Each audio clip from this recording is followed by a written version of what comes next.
السلام علیکم ورحمۃ اللہ وبرکاتہ۔ میرے پیارے آقا علیہ الصلوۃ والتسلیم کے پیارے دیوانوں، خاتون جنت حضرت فاطمۃ الزہرا رضی اللہ تعالیٰ کی کنیزوں، سچی حکایات کے درس نمبر 222 ایپیسوڈ نمبر 222 میں آپ تمام کا استقبال ہے۔ آئیے درس کا آغاز درود شریف سے کرتے ہیں۔ الصلاۃ والسلام علیک یا رسول اللہ، الصلاۃ والسلام علیک یا حبیب اللہ، الصلاۃ والسلام علیک یا نبی اللہ، وعلی آلک واصحابک یا نور اللہ صلی اللہ تعالی علیہ وسلم۔ حکایت نمبر 724، حضرت ابو عبداللہ محمد قرشی رحمۃ اللہ تعالی علیہ۔ حضرت ابو عبداللہ محمد قرشی ایک بہت بڑے ولی تھے، نابینا تھے۔ ان کے ایک مرید نے ایک مرتبہ اپنی لڑکی سے دریافت کیا کہ آج گھر میں کیا پکے؟ تو لڑکی بولی کہ آج میری آرزو آپ پوری نہ کر سکیں گے۔ والد نے کہا ضرور کروں گا، تم کہو تو صحیح۔ لڑکی بولی تو میری آرزو ہے کہ آپ میرا نکاح ابو عبداللہ محمد قرشی سے کر دیجئے۔ باپ حضرت قرشی کی خدمت میں حاضر ہوا، اپنی لڑکی کی آرزو کا ذکر کیا۔ حضرت نے فرمایا قاضی کو بلا لاؤ۔ چنانچہ قاضی صاحب آئے، انہوں نے نکاح پڑھا دیا۔ باپ نے لڑکی کو آراستہ کر کے حضرت شیخ کی خدمت میں حاضر کر دیا۔ جب عورتیں نکل گئی تو حضرت قرشی غسل خانے میں داخل ہوئے اور نکلے تو ایک ریش خوبصورت نوجوان تندرست آنکھوں والے عمدہ کپڑے پہنے ہوئے ظاہر ہوئے۔ لڑکی نے حیا کے مارے اپنا منہ ڈھانپ لیا۔ آپ نے فرمایا ایسا نہ کر، میں ہی تو قرشی ہوں۔ وہ بولی تو قرشی تو نہیں۔ آپ نے خدا کی قسم کھا کر فرمایا میں ہی قرشی ہوں۔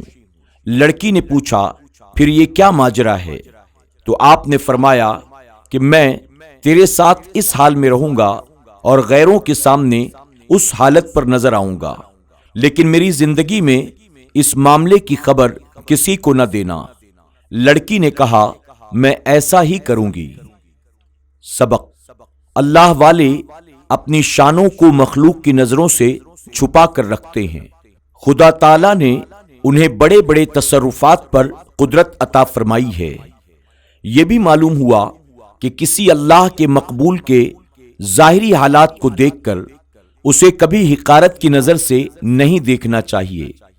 حدیث مبارکہ کے مطابق بعض سادہ اور دنیاوی جاہ و جلال سے خالی مردان حق حقیقت میں بہت پہنچے ہوئے ہوتے ہیں۔ یہ بھی معلوم ہوا کہ اچھی اور نیک عورتیں ہمیشہ دین اور تقوی کو پسند کرتی ہیں، اپنا شوہر ایسا چاہتی ہیں جو خدا کے احکام کا پابند اور شریعت پر چلنے والا ہو۔ حکایت نمبر 725، سچا مسلمان۔ ایک تاجر کا انتقال ہوا، اس نے بہت سی دولت اپنے پیچھے چھوڑ دی۔ اس کا ایک ہی لڑکا تھا جو اس کا وارث تھا، مگر وہ مدت سے مفقود الخبر تھا۔ اس کا کوئی اتا پتہ نہ تھا کہ وہ کہاں ہے۔ اسی وجہ سے کسی کو شکل صورت بھی یاد نہ رہی۔ کچھ مدت کے بعد 3 لڑکوں نے یہ دعویٰ کیا کہ وہی مرحوم کے بیٹے ہیں، یعنی ان میں سے ہر ایک کا یہ دعویٰ تھا کہ تاجر کا بیٹا میں ہوں۔ ان تینوں کو قاضی کے پاس لایا گیا، اپنا دعویٰ انہوں نے پیش کیا۔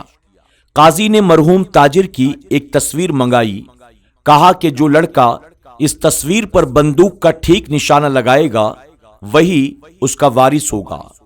تینوں میں سے 2 لڑکے نشانہ لگانے کے لیے تیار ہو گئے، مگر تیسرا پریشان ہو گیا۔ چہرے پر پریشانی کے آثار ظاہر ہوئے، آنکھوں سے آنسو بہنے لگے۔ بولا کہ یہ ناممکن ہے کہ میں اپنے باپ کی تصویر کو نشانہ بناؤں۔ مجھے پرواہ نہیں کہ مجھے کچھ ملے یا نہ ملے، مگر میں ایسا نہیں کروں گا۔ قاضی نے فیصلہ دے دیا کہ اپنے باپ کا حقیقی بیٹا یہی ہے اور یہی میراث کا حقدار ہے۔ سبق: مسلمان ہونے کے مدعی تو سب ہیں، مگر جو لوگ اسلام کو اپنا تختہ مشق نہیں بناتے ہیں، اس پر الحاد کے تیر نہیں برساتے ہیں، اصل میں وہی سچے مسلمان اور جنت کے جائز وارث ہیں۔ حکایت نمبر 726 پناہ۔ بادشاہ بہرام ایک مرتبہ شکار کے لیے نکلا۔ ایک ہرن کو دیکھ کر اس کے پیچھے گھوڑا دوڑایا۔ ہرن جان بچانے کے لیے ادھر ادھر بھاگا، یہ بھی اس کا تعاقب کرنے لگا۔ ہرن پر اس دوڑ دھوپ سے پیاس کا غلبہ ہوا، بے طاقتی سے ایک عرابی کے خیمے میں گھس گیا جس کا نام قبیصہ تھا۔ اس نے اسے پکڑ کر رسی سے باندھ دیا۔ بہرام بھی خیمے میں گھس آیا، قبیصہ سے کہا کہ اے عرابی، میرا شکار تیرے خیمے میں ہے، اسے باہر نکال دے۔ قبیصہ نے نہ پہچانا کہ یہ کون ہے، جواب دیا کہ اے خوبصورت سوار، یہ بات مروت کی بعید ہے کہ جس جانور نے میری پناہ لی ہے میں اسے کسی کے حوالے کر دوں تاکہ وہ اسے مار ڈالے۔ بہرام نے سختی شروع کی۔ قبیصہ نے کہا، جھگڑا نہ بڑھا، جب تک تو اپنے تیر سے میرا سینہ چھید نہ دے گا، مجھے قتل نہ کر دے گا، تیرا ہاتھ اس ہرن کی گردن تک نہیں پہنچ سکتا ہے۔ جب تو مجھے قتل کر دے گا تو بھی میرے قبیلے والے ہرن تیرے حوالے نہیں کریں گے۔ اپنی جان پر رحم کر، ہرن کا خیال چھوڑ دے۔ ہاں، ہرن کے عوض اگر تو میرا تازی گھوڑا جو خیمے کے دروازے پر بندھا ہے زین و لگام سمیت لینا پسند کرے تو اسے لے جا، مگر ہرن جو میری پناہ میں آ چکا ہے وہ میں تیرے حوالے نہیں کر سکتا۔ بہرام کو یہ حمایت بڑی پسند آئی، باغ موڑ کر وہ واپس چلا گیا۔ سبق: کسی بے یار و مددگار مظلوم کی مدد و حمایت کرنا بہت بڑی جواں مردی ہے۔ اگر کوئی جانور بھی کسی کی پناہ میں آ جائے تو جواں مردی و انسانیت یہ ہے کہ اس کی مدد کی جائے۔ حکایت نمبر 727 لطف و نرمی۔ ایک بادشاہ بڑا نرم مزاج اور لطف خو تھا۔ ایک دن شاہی باورچی کو ایک خاص کھانا تیار کرنے کا حکم دیا۔ چنانچہ جب وہ پکا کر دوسرے کھانوں کے ساتھ لایا، بادشاہ کے آگے دسترخوان پر رکھا تو بادشاہ نے پہلے اپنے فرمائشی کھانے پر نظر ڈالی تو اس میں ایک مکھی نظر آئی۔ اسے نکال کر دور کیا۔ دوسرے لقمے میں بھی ایک مکھی دیکھی تو اس کھانے سے ہاتھ کھینچ کر دوسرا کھانا نوش کرنے لگا۔ جب کھا چکا تو باورچی کو بلایا، کہا، تم نے جو کھانا پکایا بڑا لذیذ تھا، کل بھی وہی تیار کرنا، مگر شرط یہ ہے کہ اس میں مکھیاں نہ ڈالنا۔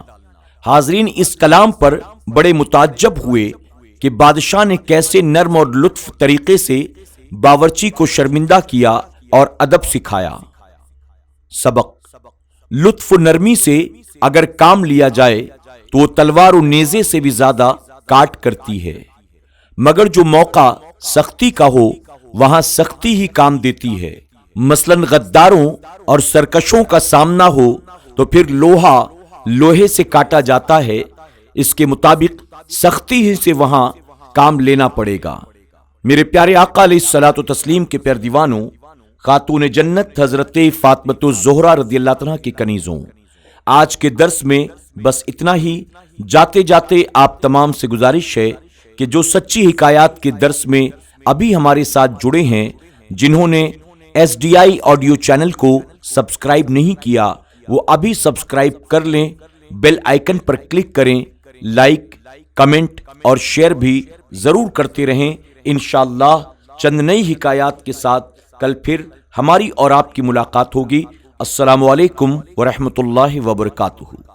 YouTube پر ہمارے SDI آڈیو چینل کو ابھی سبسکرائب کریں، سچی حکایات کے تمام ایپیسوڈز کو سنیں اور نئے ایپیسوڈز کی نوٹیفیکیشن کے لیے بیل آئیکن پر کلک کرنا نہ بھولیں۔ لائک کریں، سبحان اللہ، الحمدللہ کے ذریعے کمنٹ کریں، اور اس کاری خیر کا حصہ بننے کے لیے ان حکایات کو زیادہ سے زیادہ اپنے دوست احباب اور رشتہ داروں کے ساتھ شیئر بھی ضرور کریں۔